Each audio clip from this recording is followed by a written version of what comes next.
안녕하세요. 편안한 말씀 직당의 장일선 목사입니다. 신앙생활하다 보면은요, 또 직장생활이나 가정에서 나에게 기쁨을 주는 사람도 있지만은 아픔을 주는 사람도 있습니다. 그 사람 입에서 나오는 그 말이 가시 돋쳤어요.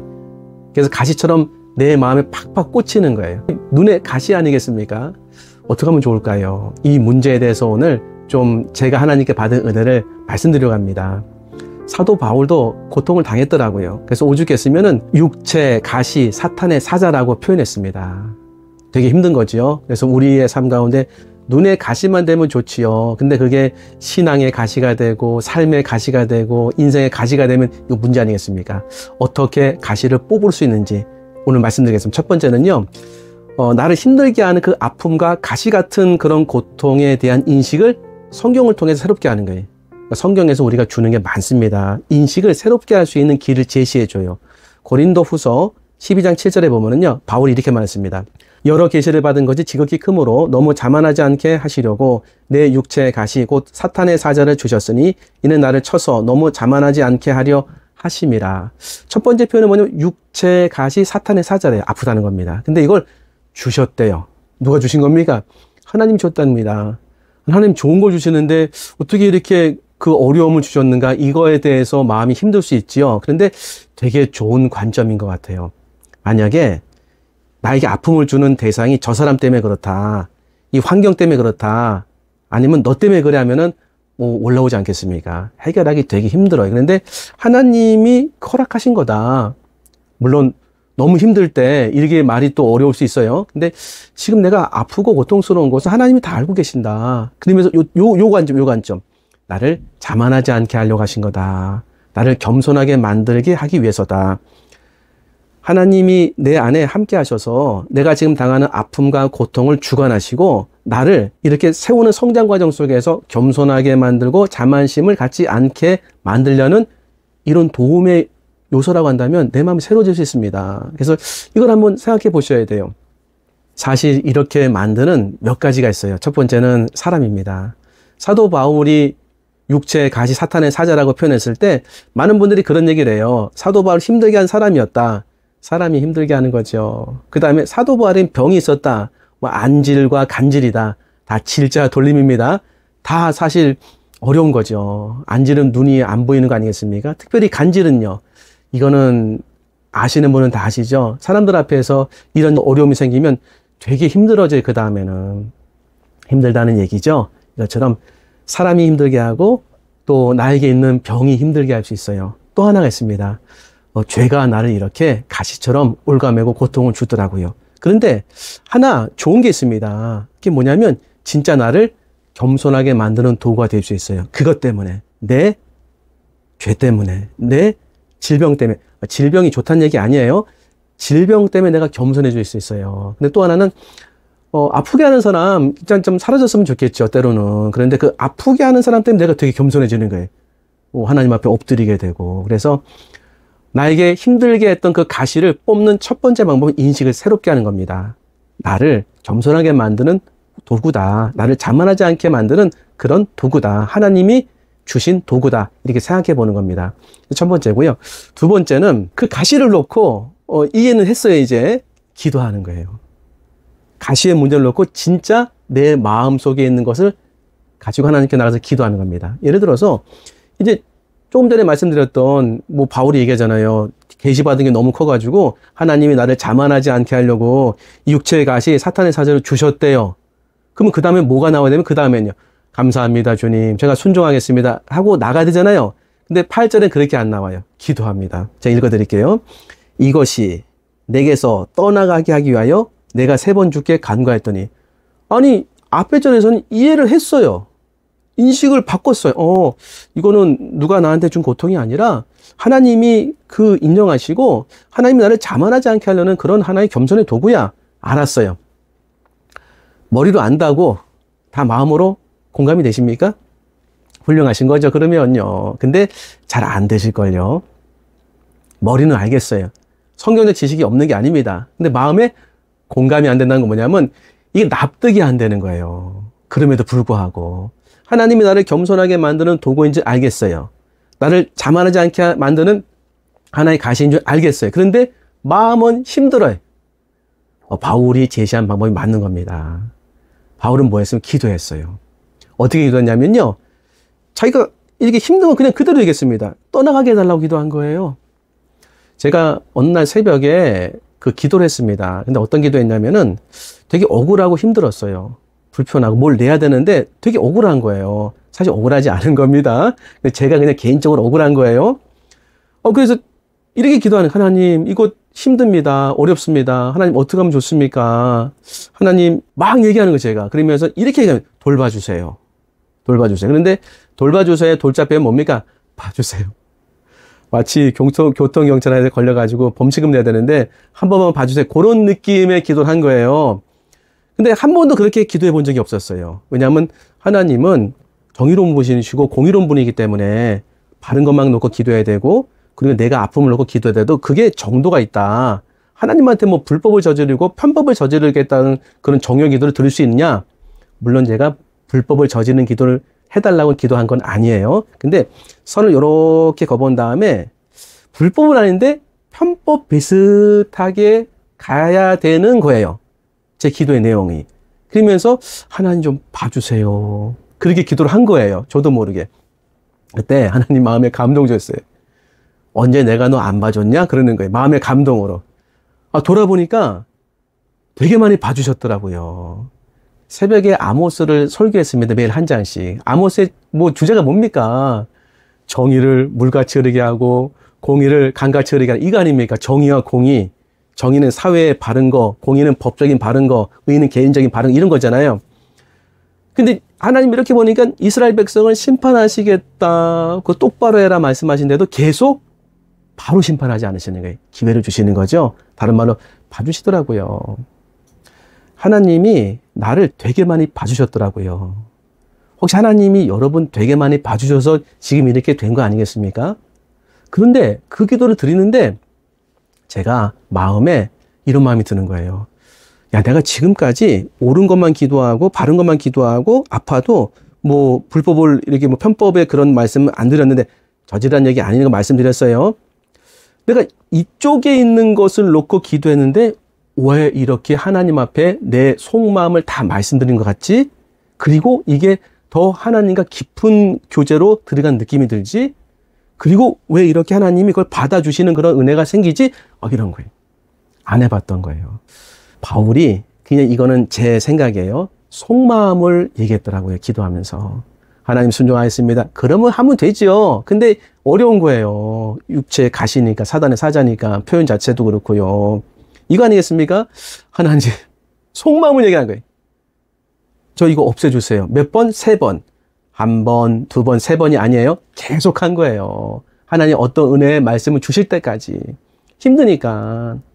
요게 필요하더라고요. 머리는 알겠어요. 그 사람 용서하라. 그 사람 뭐 해라. 또 질병은 나에게 뭐 도움이 되다. 다 알겠어요. 그럼 한번 해보라는 거예요. 그렇게. 남 얘기하지 말고 한번 해보시라는 거예요. 왜? 마음속에 이게 납득이 안 되고 수용이 안 되는 그때 뭐 한다? 속마음을 얘기해요. 속마음. 해보지 않는 기도들. 내가 지금까지는 어찌 보면은 겉으로만 기도할 수도 있어요. 물론 속마음으로 지금 기도하시면 잘하는 거예요. 제가 해보니까 이게 안 해보니까 안 되더라고요. 아니 마음을 내가 아무한테 열 수가 없잖아요. 여러 번 사람에게는 열지요. 또 열어본 적이 있어야 또 열게 되더라고요. 하나님이 내 속마음을 얘기해서 이 속마음의 내용이 별로 이렇게 하나님 보시기에 정의롭지 않아도 그런 느낌이 들더라고요. 하나님 기뻐하실 것 같아요. 속마음을 말씀드렸으니까 내가 너에게 듣고 싶은 게 바로 그 마음이다 하실 것 같아요. 저 같은 경우에는.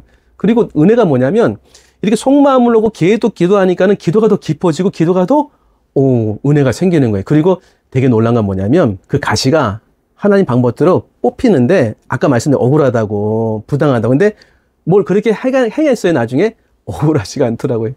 하나님이 기도 가운데 하나님 방법대로 은혜 주셨구나. 내가 이제부터는 다 얘기해야 되겠다.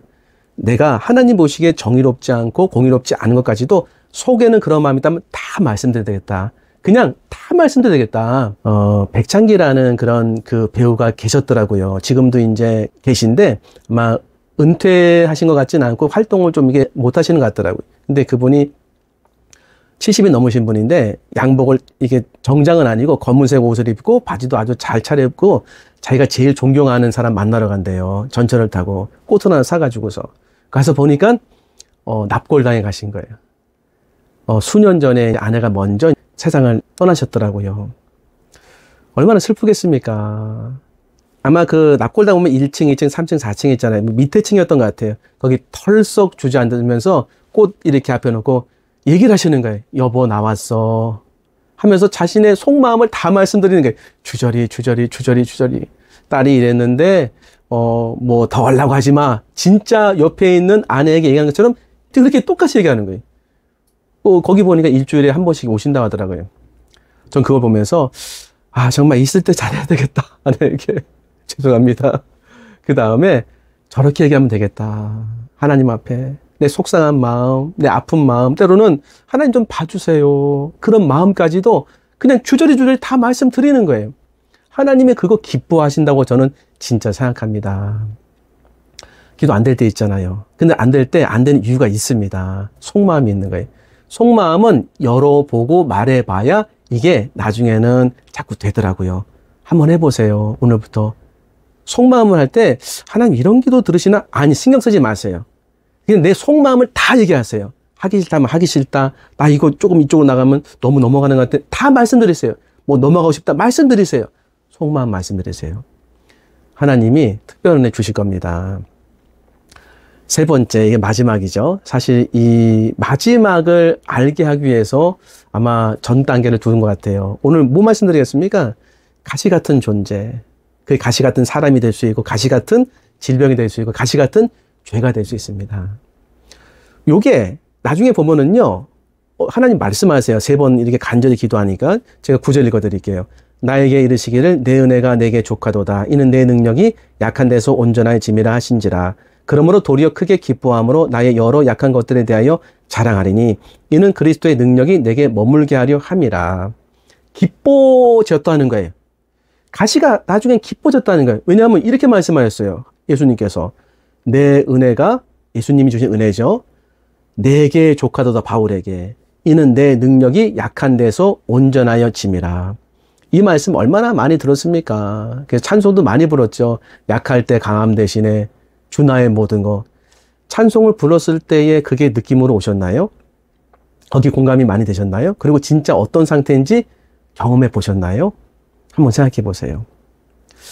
사도 바울에게는 이 가시가 기쁨으로 바뀌는 전환점이 있었어요. 하나님의 말씀이 있었기 때문에.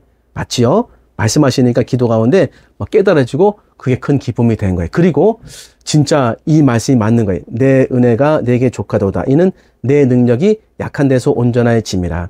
이게 바울에게만 주신 말씀이라고 한다면 성경에 기록이 됐겠습니까? 똑같은 상황에 있는 나에게도 또 영상을 보시는 분에게도 말씀하시는 거죠. 그게 뭐냐면 이거죠. 내 은혜가 족하다. 너 은혜 지금 받고 있어. 너가 지금 은혜의 상태야. 요거 성경이 말하는 지금 우리 상태를 정해주는 거죠. 지금 가시인데 기도해가지고서 하나님께 속마음 다 말씀드리니까 너 지금 은혜 못 받는 게 아니라 은혜 받고 있는 거야. 이렇게 말씀하시면서 이는 내 능력이 약한 데서 온전하심이라. 너 약하지? 내가 약하기 때문에 내가 너 안에서 강하게 역사하는 거야. 이게 이런 상황입니다. 제가 이제 아침마다 운동을 해요. 운동을 하는데 뭐 이유는 분명히 있으셨을 것 같아요. 근데 제가 운동하다가 인사를 이렇게 몇 번 드렸는데 인사를 못 받으시더라고요. 충분히 이유가 있습니다. 근데 저는 그게 되게 속상한 거예요. 왜냐면 내가 그냥 먼저 인사를 드렸는데 왜 인사를 안 받아주실까? 제가 오해한 거겠죠. 근데 그 다음에 이제 나가려고 보니까 부담스러운 거예요. 그분 나오셨나? 그러면서 기도가 되는 거예요. 죄송합니다. 하나님, 오늘 제 마음 붙잡아 주시고, 오늘 또한 잘못 생각하지 않게 도와주세요. 이렇게 하는 거예요. 또 하나의 어떤 거 말씀드릴게요. 교육전도사, 전임전도사, 부목사 때, 목회하다 보면은요, 이렇게 어려움의 말들을 하시는 분들이 있어요. 특별히 이제 부교육자들 이제 아마 전임전도사 때였던 것 같아요. 회의를 하는데, 되게 힘들게 말씀하시는 분이 있는 거예요. 근데 그게 되게 거칠어요. 거칠어서 마음이 아파요. 그래서 속으로는 그랬어요. 저분이 혹시 다른 부서 가면 좋겠다. 제 진심이, 그 당시에, 지금 말고 속마음이었어요.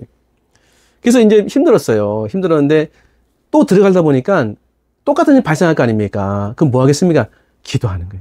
하나님, 오늘 저 마음을 붙잡아 주시고 그분의 마음도 붙잡아 주세요. 그리고 하나님 역사해 주셔서 잘 회개가 진행될 수 있도록 도와주세요 하고 불편한 요 마음을 갖고 기도하는 것이 내가 굉장히 안전한 삶을, 안전한 길을 가는 것이고 그 하나님을 의지하는 마음을 통해서 하나님이 더 능력으로 나타나신다는 거예요. 하나님을 의지하는 요 마음, 요게 약할 때 강함 되시는 주님이에요. 요게. 안 그랬으면요. 만사형통하면요. 뭐 아무것도 안 했겠죠. 뭐 자신감 있게 나가가지고 뭐 얘기하고 이게 위험한 거예요. 그런데 가시가 있어가지고 그 가시로고 기도하니까 너 이거 지금 은혜가 있는 거야. 너 지금 기도하지? 나만 의지하지? 그거 잘 가는 거야. 그렇게 살아야 돼. 아, 맞았어요. 불편함이 때로는 없어지는 것도 은혜지만 하나님 역사하면은 불편함이 아, 이것 때문에 내가 안전한 길로 가는 거구나. 이것 때문에 내가 기도하게 되는 거구나. 이것 때문에 주님을 정말 철저하게 의지하는 거구나. 맞습니다. 불편한 것도 이게 맡기는 거 인식이 기쁨이 되는 거예요. 얼마 전에 전화가 와가지고 제가 받았어요. 그래서 맞습니다. 제가 목사입니다 하니까 제가 직접 받을지 모르시고 당황하신 거예요. 그래서 거기 불편한 식당이죠? 그러는 거예요. 편안한 식당입니다. 불편한 식당이 아니라 내가 웃을 수도 없고 그렇다고 아니라고 얘기해서 저기 예 맞습니다. 그러니까 불편한 식당이 된 거예요. 불편한 식당이 돼서 상관없더라고요. 불편한 식당이라고 묻고 넘어가면 되지 않습니까? 근데 불편한 마음이 있을 수 있잖아요. 반드시 요건 인식을 이 가시는 하나님이 허락한 가시다. 그리고 기도를 통해서 하나님 주시는 분명한 은혜가 속마음 다 얘기하는 거예요. 그리고 이 가시 때문에 확실합니다. 기도하는 그런 마음, 간구하는 마음, 말씀 보는 마음, 요게 안전한 길이라는 거예요. 요게 안전한 길. 저에게도 사실 지금 말씀드릴 수 없는 큰 가시가 있어요. 어려움의 가시. 몇 년 뒤에 말씀드릴게요. 한 7년 뒤에 말씀드릴게요. 근데 하나님이 자꾸 요즘 사역에 은혜를 주세요. 은혜를 많이 주세요. 왜 그럴까 봤더니 이제 안전한 거예요. 왜냐하면 저는 제가 지금 어떤 느낌이 드냐면 이렇게 길이 있어요. 한 20cm 한 걸음 걸을 수 있는. 근데 이쪽으로 가면 빠지는 거예요. 청길 낭떠러지. 요쪽은 괜찮아요. 이렇게 가는데 청길 낭떠러지에 떨어지지 않고 계속 주님 붙잡는 의지하면서 뭐 구독자가 많아져도 아니요 주님 이건 다 주님이 하신 겁니다. 하나님을 의지합니다. 주님 영광 받아주세요. 뭐 반응이 좋더라도 없더라도 하나님 감사합니다. 주님 영광 받아주세요. 이렇게 돼요. 왜? 그게 있기 때문에 큰 가시가 있기 때문에 그 가시가 처음엔 아픔이었어요. 근데 기도하니까 은혜인 걸 알게 되고 내가 지금 가는 길이 그 가시 때문에 너무나 안전한 길로 하나님만 의지하는 길로 하나님께 기도하는 길로 간다는 것을 확실히 알았어요. 바울이 이렇게 얘기합니다. 마지막에. 그러므로 내가 그리스도를 위하여 약한 것들과 능욕과 궁핍과 박해와 공고를 기뻐하노니 이는 내가 약한 그때 강함이라. 박해받고 궁핍하고 어려우면은 어떤 일이 벌어집니까? 하나님만 더 의지한다는 거예요. 그래서 그 하나님만 의지하는 마음 때문에 안전한 길이고 하나님이 강하게 나타나는 은혜의 길로 간다는 것을 알게 된 거예요. 그래서 기쁘다는 거예요. 정리하겠습니다. 가시 있지요. 사람의 가시, 질병의 가시, 때론 죄의 가시. 이 가시가 하나님 앞에 다 어찌 보면 허락된 가시 아니겠습니까? 한번 그렇게 생각해 보자고요. 그냥 바울처럼. 그리고 이 가시는 나를 자만하지 않게 만드는 그런 유용한 가시다. 나를 겸손하게 만드는 아프지만 유용한 가시다. 이렇게 인식은 했지만 마음은 공감이 안 된다. 그래서 속마음을 털어놓는 기도를 해라. 바울은 3번 기도했다. 온전히 기도한 거예요. 하나님 앞에 속마음은 얘기하자. 그 배우처럼 털썩 주저앉아서 이거 있고 이거 있고 이거 있고 저 같은 선을 요렇게 얹어놓고 하나님 요 넘어가고 싶어요. 속마음이에요. 다 말씀드리자. 실제로 사도 바울도 속마음을 말씀을 하나님께 드렸고 예수님도 드렸더라고요. 겟세마네 동산에서 처음에 기도했는 게 뭡니까? 이 잔을 내게서 옮겨주시옵소서. 할 수 있거든. 하지만 나중에는요. 주님의 뜻대로 해달라는 거 아닙니까? 첫 번째 속마음을 말씀드렸어요. 속마음 말씀드리는 거 너무 좋은 기도라고 생각합니다. 그리고 하나님께서는요. 알게 하세요. 내가 어떤 은혜 받았는지 내 은혜가 내게 족하도다. 그 은혜 주신다니까요. 정말 좁은 길로 가고 하나님만을 의지할 수 없는 길로 가서 처음에는 이게 잘못되고 아픈 줄 알았는데 너무 좋은 거였어요. 왜? 안전한 길이요. 하나님만 의지하는 길이기 때문에 하나님 능력 나타나지 않겠습니까? 이 은혜가 있는 겁니다. 여기까지 보셨다고 한다면 지금 가시 있는 분이세요. 사람의 가시나 또 죄의 가시나 겸손하게 되는 거니까 또 혹시 아프지만 또 병의 가시도 있지요. 질병을 낫게 하시는 분이 주님이신 거 맞습니다. 근데 지금 아프잖아요. 이런 것들에 대해서 하나님이 다루신 겁니다. 그리고 가시는 뽑아져요. 질병에 대해서 문제가 없어집니다. 사람에 대해서 문제가 없어져요. 죄에 대해서 해방되는 거예요. 은혜 아니겠습니까? 지금까지 시청해주셔서 감사합니다. 긴 영상 감사합니다. 다음번에 더 좋은 영상으로 인사 올리겠습니다. 또 영상이 도움이 됐다면 구독도 부탁드리겠습니다. 감사합니다.